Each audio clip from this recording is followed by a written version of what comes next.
Good morning students, class 11 English medium subject chemistry. और आज के वीडियो लेक्चर में हम एक नया चैप्टर स्टार्ट कर रहे हैं। चैप्टर है 6 और जिसका नाम है थर्मोडायनामिक्स। तो थर्मोडायनामिक्स होता क्या है? What is a thermodynamics?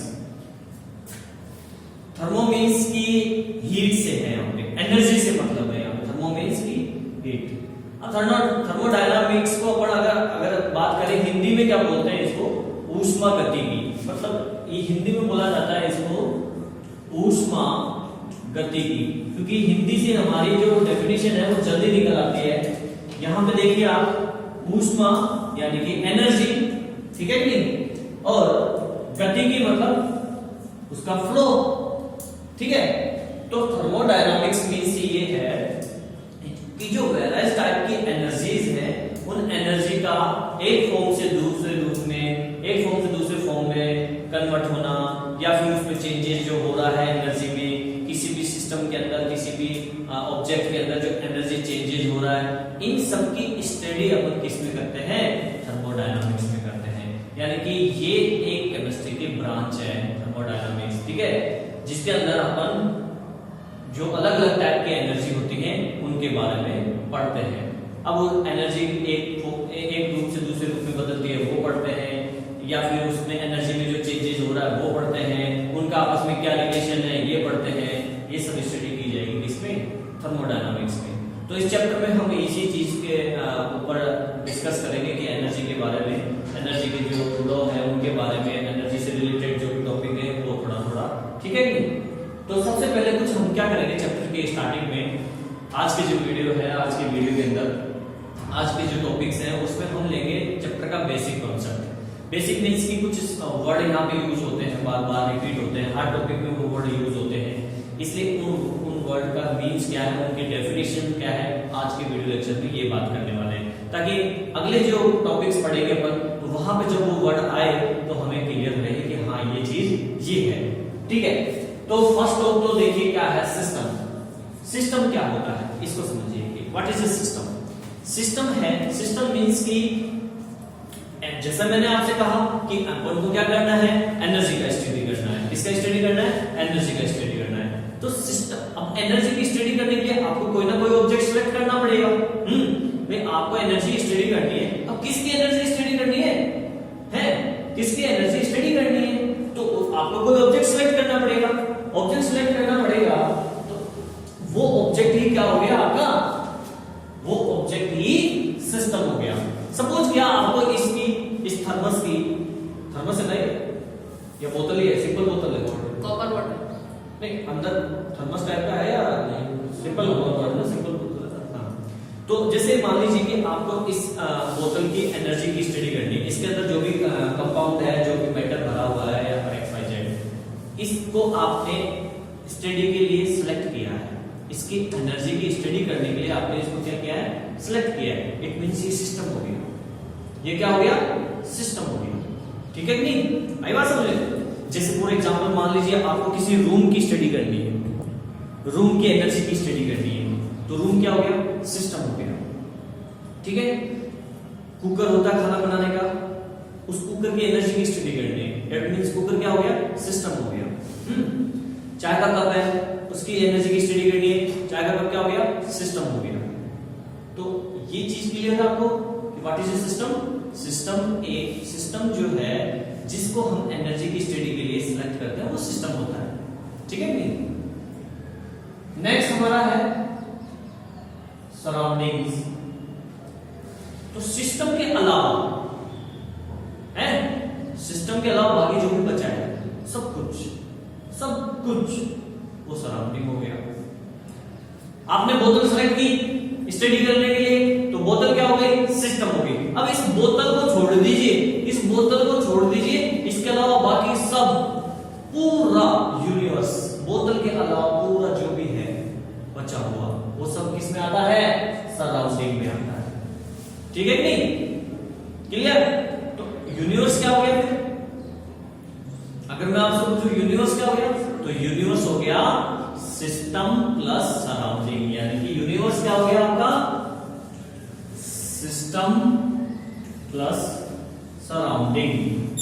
ठीक है नहीं, यही तो होगा, क्योंकि अगर मैं इस यूनिवर्स में से उस बोतल को हटा दूंगा तो वो यूनिवर्स नहीं कहलाएगा। पूरा का पूरा यूनिवर्स का मतलब होता है हर चीज आ गई उसमें, एक भी चीज छूटी नहीं है। ठीक है नहीं, तो बोतल को हटा लिया तो जो बच गया वो तो सराउंडिंग हो गया, और बोतल हो गया सिस्टम। अब बोतल और सराउंडिंग बचे हुए को मिला देंगे तो क्या बन जाएगा, यूनिवर्स बन जाएगा। आगे बात समझे? ठीक है। नेक्स्ट हमारा टॉपिक है टाइप ऑफ सिस्टम, यानी जो आपने एनर्जी सिलेक्ट करने के लिए इस ऑब्जेक्ट लिया है उस सिस्टम की कितने टाइप है, कितने टाइप का हो सकता है। तो हमने इसको 3 पार्ट में डिवाइड किया है। फर्स्ट है ओपन सिस्टम, सेकंड है क्लोज सिस्टम और आइसोलेटेड सिस्टम। ठीक है, अब हम देखो इनकी डेफिनेशन दोनों की जो है, दोनों की डेफिनेशन इससे क्लियर हो जाएगी, ओपन सिस्टम क्लोज सिस्टम से। और इसकी जो ये एक नया वर्ड आपको नजर आ रहा होगा आइसोलेटेड। ठीक है, ओपन क्लोज तो आप सुने हो कई बार, ये आइसोलेटेड एक नया वर्ड है। तो इसकी जो डेफिनेशन है ना, वो जब ये दोनों समझ में आ जाएगी ना तो इसकी इनसे अपने आप ही समझ में आ जाएगी। ठीक है नहीं, तो सबसे पहले हम बात करते हैं ओपन सिस्टम की, कि ओपन सिस्टम क्या होता है। इसको एक एग्जांपल से समझे आप, कि मैंने यहां पे एक ग्लास लिया, ठीक है, ये ग्लास ले लिया और इसमें गर्म पानी है, इसमें क्या है, गर्म पानी। ठीक है, या फिर ये बोतल ले लीजिए, इससे समझ लेते हैं। अभी अपन इसको खोल देते हैं। ठीक है, ठीक है, अब इसमें पानी भी है, सपोज केस में गर्म पानी है, ओपन है, इट मींस ये ओपन सिस्टम हो गया। खुला हुआ ढक्कन है, ओपन सिस्टम हो गया। लेकिन डिफाइन तो ऐसे नहीं कर सकते अपन, है कि नहीं? तो डिफाइन कैसे करेंगे? देखिए, जब ये खुला हुआ है, गर्म पानी भरा हुआ है, तो आप क्या चीज ऑब्जर्व करते हो? भाप, भाप निकलती है, वेपर निकलती है। ठीक है, इसके अलावा ये अगर ऐसे रखा हुआ है, टेम्परेचर, यानी कि एक तरह से यूं कह सकते हैं कि हम दो चीजें देखते हैं। जैसे कि गर्म पानी का बोतल, इसमें गर्म पानी है, इस बोतल के अंदर, ये ऊपर से खुला हुआ है, तो हमें दो चीजें नजर आती हैं। एक, यहां से वेपर निकल रही है, ठीक है, कि बाहर निकल रही है, यानी कि सिस्टम से सराउंडिंग में वेपर जा रही है। क्लियर? सिस्टम से सराउंडिंग में वेपर जा रही है, पहली चीज। दूसरी, कुछ टाइम बाद में ये जो गर्म पानी है, ये जो हॉट वाटर है, वो क्या हो जाएगा, नॉर्मल हो जाएगा। नॉर्मल हो जाएगा, नहीं हो जाएगा? इट मींस हीट भी जा रही है, इट मींस एनर्जी भी सराउंडिंग में जा रही है। तब तक जाएगी जब तक कि सराउंडिंग और सिस्टम दोनों की एनर्जी इक्वल ना हो जाए, है नहीं? तो अब वो एनर्जी देखो आप, वो एनर्जी इस तरफ से भी निकल सकती है, इसके मुंह से भी, और वो इस से भी निकल सकती है। क्योंकि अगर ये सब्सटेंस, ये जो है मेटल है या जो भी है, कॉपर है तो कॉपर मेटल हो गया, ठीक है, ये क्या है, हीट का कंडक्टर है। ये क्या है, हीट का कंडक्टर है। इट मींस हीट जो है ना, जो एनर्जी है ना, वो यहां से भी निकल सकती है सराउंडिंग के अंदर, और यहां से भी जा रही है, वो कोई इश्यू नहीं है, पर जा रही है। तो हम कह सकते हैं कि ये एनर्जी, यानी हीट एनर्जी और सब्सटेंस दोनों का आदान प्रदान हो रहा हो, किससे, सिस्टम से सराउंडिंग में या फिर सराउंडिंग से सिस्टम में, देन उस सिस्टम को क्या बोलेंगे हम, ओपन सिस्टम। समझ गए ना? चलिए आगे। नेक्स्ट है क्लोज सिस्टम। अब देखो, ये समझ में आ गया तो ये आ जाएगा, ये आ गया तो ये आ जाएगा। क्लोज सिस्टम मतलब इसके हमने क्या लगा दिया, ढक्कन लगा दिया, इसको क्लोज कर दिया, ठीक है। अब क्या होगा, अब आप क्या नोटिस करोगे, अब आपने क्या नोटिस किया, अब वेपर नहीं निकलेगी, अब वेपर बाहर नहीं निकलेगी ना, लेकिन हीट तो निकल सकती है कि नहीं? समझ गए? अगर इस बोतल में गर्म पानी लेके रख दे अपन, उस टाइम में हम देखेंगे कि पानी नॉर्मल हो जाएगा, है कि नहीं? तो यहां से वेपर नहीं निकल रही है, मतलब कि सब्सटेंस यानी कि मैटर का एक्सचेंज नहीं हो रहा है। मैटर एक्सचेंज नहीं हो सकता क्योंकि ये बंद है एकदम। सिस्टम से सराउंडिंग के अंदर या सराउंडिंग से सिस्टम के अंदर मैटर एक्सचेंज नहीं हो रहा है, क्लियर। बट एनर्जी एक्सचेंज हो रही है। तो ऐसा सिस्टम जिसमें मैटर एक्सचेंज नहीं हो लेकिन एनर्जी एक्सचेंज हो तो उसे क्लोज सिस्टम बोलते हैं। उसे क्या बोलते हैं? Close system, clear. चलो, जब हमें देखो इसमें क्या हुआ, दोनों ही चीजें एक्सचेंज हो रही थी, एनर्जी भी एक्सचेंज हो रही थी एंड मैटर भी एक्सचेंज हो रहा था। इस सिस्टम क्लोज सिस्टम के अंदर देखिए मैटर एक्सचेंज नहीं हो रहा, एनर्जी एक्सचेंज हो रही है। तो अब अपने आप ही इसकी डेफिनेशन आ गई आइसोलेटेड सिस्टम की, मतलब कि यहाँ पे ना तो एनर्जी एक्सचेंज होगी और ना ही मैटर एक्सचेंज होगा। फॉर एग्जाम्पल सपोज क्या ये थर्मस है, आपकी बार इसको बोतल की जगह थर्मस बना दिया। अब थर्मस में कुछ अलग प्रॉपर्टी आती है, अलग क्वालिटी आती है कि उसका जो बनाया जाता है, जैसे बाहर से हो सकता है वो स्टील का हो या कुछ ऐसे, हाँ स्टील का हो, बाहर से हो सकता है, लेकिन अंदर की तरफ भी एक ऐसी लेयर बनाई जाती है जो कि हीट का बेड कंडक्टर होता है, ठीक है ना। वो हीट का कंडक्टर नहीं होता अंदर कुछ ऐसा, आपने देखा होगा उसको खोल के कुछ प्लास्टिक जैसा नजर आता है, ठीक है। तो वो हीट का बेड कंडक्टर है, यानी कि वो हीट को अपने अंदर से पास नहीं होने देगा, ठीक है नहीं। यानी सिस्टम में से हीट बाहर नहीं आएगी, सराउंडिंग में नहीं आएगी हीट, अगर उसको बंद करके रखेंगे तो। अपन गर्म पानी अपन ने थर्मस में भर दिया है, थर्मस ग्लास के अंदर गर्म पानी भर दिया है और बंद कर दिया उसको, तो अब ना तो मैटर एक्सचेंज हो रहा है और ना ही हीट एक्सचेंज हो रही है, ठीक है नहीं। वैसे हम जानते हैं कि अब क्वालिटी पे डिपेंड करता है थर्मस की क्वालिटी कैसी है। कुछ थर्मस जो है 20-20 घंटे तक गर्म रख लेते हैं, कुछ 15 घंटे तक, कुछ 10 घंटे तक, कुछ 2-3 घंटे में ही हो जाते हैं फिनिश, है नहीं। तो वो डिपेंड करता है क्वालिटी पे। दूसरी चीज हम उसको कितना खोल रहे हैं, चाय ली आपने, थोड़ी सी चाय ली, फिर खोला है आपने, खोला तो उसी टाइम पे क्या हो गया, हीट का एक्सचेंज हो गया। लेकिन अगर नहीं खोलेंगे तो काफी लॉन्ग टाइम तक वो हीट वो मतलब अंदर गर्म नहीं रहता है, ठीक है। तो इट मींस थर्मस के अंदर ना तो हीट का एक्सचेंज हो रहा है, एनर्जी का एक्सचेंज नहीं हो रहा है और मैटर का भी एक्सचेंज नहीं हो रहा है। तो ऐसा सिस्टम जिसमें एनर्जी और मैटर दोनों का एक्सचेंज ना हो उसे आइसोलेटेड सिस्टम बोलते हैं। आगे बात समझे, क्लियर। चलो तो आगे बढ़ते हैं। देखिए नेक्स्ट टॉपिक हमारा है प्रॉपर्टीज ऑफ सिस्टम, सिस्टम की प्रॉपर्टीज।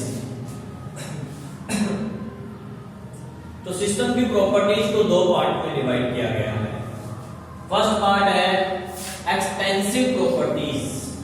एक्सटेंसिव प्रॉपर्टीज ये क्या होती है? Extensive properties, extensive properties means ये है कि जो सिस्टम के मैटर पे डिपेंड करती हो, सिस्टम के अंदर जो मैटर है उस पे ये डिपेंड करती हो, सिस्टम का मैटर उस पे डिपेंड करती हो, ठीक है।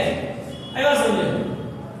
तो सिस्टम के मैटर पे देखो कैसे भाई कितना मैटर है, नंबर ऑफ मॉलिक्यूल्स कितने हैं, क्वांटिटी कितनी है। तो मैटर की क्वांटिटी पे डिपेंड करने वाले जो प्रॉपर्टीज होती हैं वो होती है आपकी एक्सटेंसिव प्रॉपर्टीज। जैसे कि वॉल्यूम, आपको पता है क्वांटिटी ज्यादा होगी तो वॉल्यूम भी ज्यादा होगा, ठीक है ना। मास, क्वांटिटी ज्यादा होगी तो मास भी ज्यादा होगा, है कि नहीं। एंट्रोपी, इसके बारे में आगे स्टडी करेंगे अपन, ठीक है। हीट कैपेसिटी है और इंटरनल एनर्जी है, सिस्टम के अंदर की जो एनर्जी है, ये सब, ये जो तीनों टॉपिक है ये आगे डिटेल से अपन इनकी स्टडी करेंगे, ठीक है नहीं। तो ये सब क्या है, ये सब के सब क्या है, ये एक्सटेंसिव प्रॉपर्टीज है। क्यों?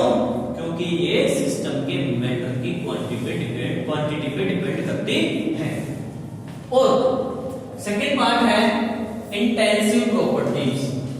इंटेंसिव प्रॉपर्टीज मींस कि जो मैटर की क्वांटिटी पे डिपेंड नहीं करती है, ठीक है कि सिस्टम में जो मैटर है उसकी क्वांटिटी पे जो डिपेंड नहीं करती है वो होती है आपकी इंटेंसिव प्रॉपर्टीज।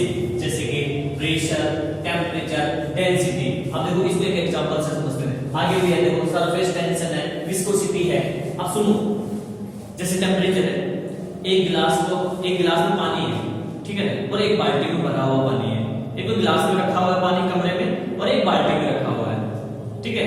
दोनों में आप थर्मामीटर लगा लो, चाहे अंगुली डाल लो, दोनों का इक्वली गर्माश सेम लगेगी नहीं आपकी। टेम्परेचर पे जो थर्मामीटर में जो आएगा वो भी सेम आएगा। इसका मतलब क्वांटिटी पे डिपेंड नहीं कर रहा ना टेम्परेचर, ठीक है नहीं।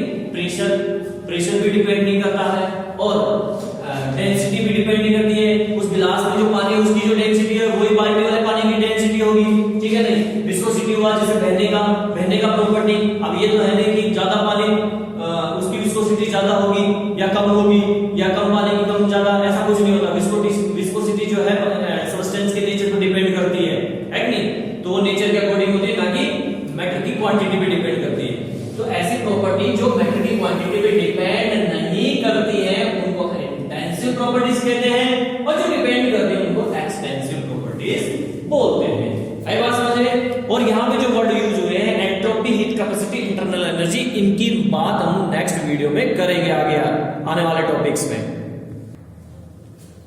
नेक्स्ट टॉपिक है हमारा थर्मोडायनामिक प्रोसेस।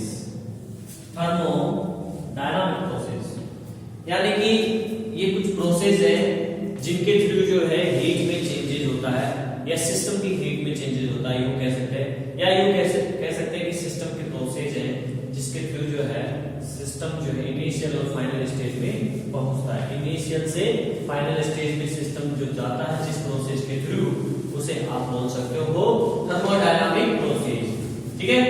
मतलब कि कोई भी जो सिस्टम है वो इनिशियल स्टेज से फाइनल स्टेज में पहुंचता है किसी प्रोसेस के थ्रू, जिसके थ्रू जाता है उसको बोलते हैं हम थर्मोडायनामिक प्रोसेस, ठीक है ना। इनिशियल मतलब प्रारंभिक अवस्था से अंतिम अवस्था में जिसके थ्रू पहुंचा है वो, तो उसको बोलते हैं थर्मोडायनामिक प्रोसेस। अब ये थर्मोडायनामिक प्रोसेस क्या क्या है? फर्स्ट ऑफ आपका है आइसोथर्मल प्रोसेस। आइसोथर्मल का मीन्स हो गया कि सेम टेम्परेचर, यानी कि सेम टेम्परेचर कब होगा? सेम टेम्परेचर मीन्स ये हो गया कि इनिशियल और फाइनल स्टेज में टेम्परेचर क्या है? सेम है, यानी टेम्परेचर में कोई चेंजेस नहीं हुआ है। अगर कोई सिस्टम है, उस सिस्टम के अंदर मान लीजिए कुछ भी हो रहा है या XYZ, लेकिन उसका जो टेम्परेचर है वो कांस्टेंट है, उसका टेम्परेचर में कुछ भी चेंजेस नहीं हुआ है। तो ऐसे प्रोसेस को, जिस प्रोसेस में टेम्परेचर में कोई चेंजेस ना हो, तो ऐसे प्रोसेस को बोलते हैं isothermal process. It means dt = 0। d मैंने इसलिए लगा दिया क्योंकि टेम्परेचर कांस्टेंट है मान लिया, पर हो सकता है थोड़ा बहुत माइनर कुछ ना कुछ हल्का सा ऊपर नीचे हो ही जाता है कि नहीं, तो इसलिए हमने dt = 0 लगा दिया, यानी कि स्मॉल चेंजेस इन टेम्परेचर, ठीक है ना। dt = 0, ब्रैकेट में आप लिख दो स्मॉल चेंजेस इन टेम्परेचर। आई बात समझे? तो ऐसा प्रोसेस जिसके अंदर जो है टेम्परेचर कांस्टेंट रहता है, टेम्परेचर में कोई चेंजेस ना हो, तो उसे बोलते हैं आइसोथर्मल प्रोसेस। एंड सेकंड है एडियाबैटिक प्रोसेस। एडियाबैटिक प्रोसेस में देखिए क्या होता है, इसमें जो हीट है, सिस्टम की हीट जिसको हम यहाँ पे Q से शो कर रहे हैं, किससे शो कर रहे हैं? Q, small q। तो इसमें जो है सिस्टम की जो हीट है Q, उसमें कोई चेंजेस नहीं होता है। फाइनल स्टेज से जब वो इनिशियल से फाइनल स्टेज में पहुंचता है, तो सिस्टम की जो हीट है उसमें कोई चेंजेस नहीं होता है, तो उसे इस टाइप के प्रोसेस को बोलते हैं एडियाबैटिक प्रोसेस, जो कि आपका इसका एग्जांपल है थर्मस। तो थर्मस की हीट में कोई चेंजेस नहीं होता है, तो ये हो गया आपका एडियाबैटिक प्रोसेस, यानी कि इसमें हो गया dq = 0, स्मॉल चेंजेस इन हीट। थोड़ा बहुत माइनर कुछ चेंजेस हो सकता है हीट में, वरना वो 0 ही होता है, तो उसको हम 0 मान लेते हैं। तो dq = 0, यानी हीट में कोई चेंजेस ना हो। क्लियर? आगे देखिए isobaric process. Isobaric process means ये है प्रेशर से, किससे रिलेशन है इसका? प्रेशर से, ठीक है कि अब वैसे याद रखो कि बार जो है बार प्रेशर का यूनिट होता है, बार होता है कि नहीं, पढ़ा होगा कहीं पे।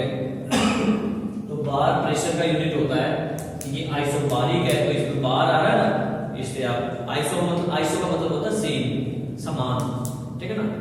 और बार यानी कि प्रेशर ले लो, तो यानी कि इसमें प्रेशर समान रहता है, यानी कि प्रेशर में कोई चेंजेस नहीं होता है। तो आइसोबारिक प्रोसेस में क्या होता है? प्रेशर में कोई चेंजेस नहीं होता है। ऐसा सिस्टम जिसके प्रेशर में कोई चेंजेस ना आए, तो उसे आइसोबारिक प्रोसेस बोलते हैं, यानी dP, P मतलब प्रेशर, = 0, स्मॉल चेंजेस इन प्रेशर, स्मॉल चेंजेस इन प्रेशर, थोड़ा बहुत चेंज हो सकता है। नेक्स्ट है आइसोबारिक प्रोसेस। इसका रिलेशन है वॉल्यूम से। किससे है? वॉल्यूम से। तो सिस्टम का वॉल्यूम जब चेंज ना हो, जो इनिशियल स्टेज में जो वॉल्यूम है वही फाइनल स्टेज में वॉल्यूम रहे, सिस्टम के वॉल्यूम में कोई चेंजेस ना हो, उसके आयतन में कोई परिवर्तन ना हो, तो इसे बोलते हैं हम आइसोटोनिक प्रोसेस। यानी कि dV, V मतलब volume, is equal to 0, small changes in volume, थोड़ा बहुत चेंज हो सकता है कोई माइनर। नेक्स्ट है साइक्लिक प्रोसेस।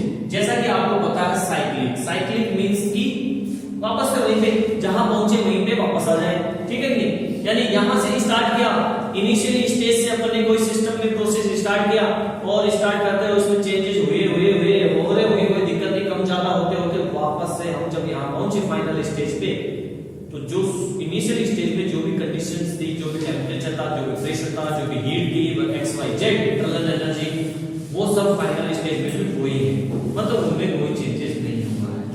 वापस साइक्लिक प्रोसेस हो गया, चेंज हुआ तो था, चेंजेस तो हुआ था, जब स्टार्ट किया तब चेंजेस हुआ, लेकिन होता होता वो वापस वहीं पे आ गया जितना पहले था, ठीक है। तो ऐसे प्रोसेस को बोलते हैं cyclic process. It means cyclic process में जो इंटरनल एनर्जी है, सब्सटेंस के जो पार्टिकल्स हैं उनकी जो एनर्जी होती है उसको इंटरनल एनर्जी बोलते हैं, जिसको हम यहाँ यूज से शो कर रहे हैं। तो इंटरनल एनर्जी में कोई चेंजेस नहीं हुआ, यानी du is equal to 0, ठीक है।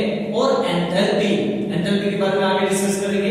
एंथैल्पी भी एक एनर्जी को रिप्रेजेंट करने के लिए ही वर्ड लिया गया है, एंथैल्पी भी एनर्जी को रिप्रेजेंट करता है। तो एंथैल्पी जिसको S से शो करता है, इसमें भी कोई चेंजेस नहीं हुआ है। इट मींस साइक्लिक प्रोसेस के अंदर du is equal to 0 and dH is equal to 0, ठीक है। तो ये टॉपिक इस चैप्टर के कुछ बेसिक पॉइंट्स थे, जिनके कारण से आपको अगर ये टॉपिक क्लियर हो गए तो आगे आने वाले टॉपिक्स में प्रॉब्लम नहीं होगी, क्योंकि वहां पे बार-बार ये वर्ड यूज होगा, ये आपको पता होगा। जैसे वहां पे हम यूज करेंगे कि dt is equal to 0, तो तुरंत आपको समझ में आ जाएगा कि प्रोसेस क्या है, आइसोथर्मल प्रोसेस है, ठीक है। हमने पढ़ा, हमने ये किया dH is equal to 0 या du, तो समझ जाओगे साइक्लिक प्रोसेस है, ठीक है ना। तो ये एडियाबैटिक प्रोसेस में q is equal to 0 होता है, तो समझ जाएंगे हम कि यहाँ पे एडियाबैटिक प्रोसेस है जिसकी वजह से q is equal to 0 हुआ है, तो इसलिए इनको जानना जरूरी था। नेक्स्ट वीडियो लेक्चर में, अगली क्लास में हम जो है वर्क और प्रेशर, यानी प्रेशर वॉल्यूम से रिलेटेड एनर्जी जो भी है सिस्टम में चेंज होती है वो पढ़ेंगे, उसके बारे में पढ़ेंगे, इंटरनल एनर्जी पढ़ेंगे, ठीक है कि नहीं, और भी कुछ टॉपिक है जिनकी बात करेंगे।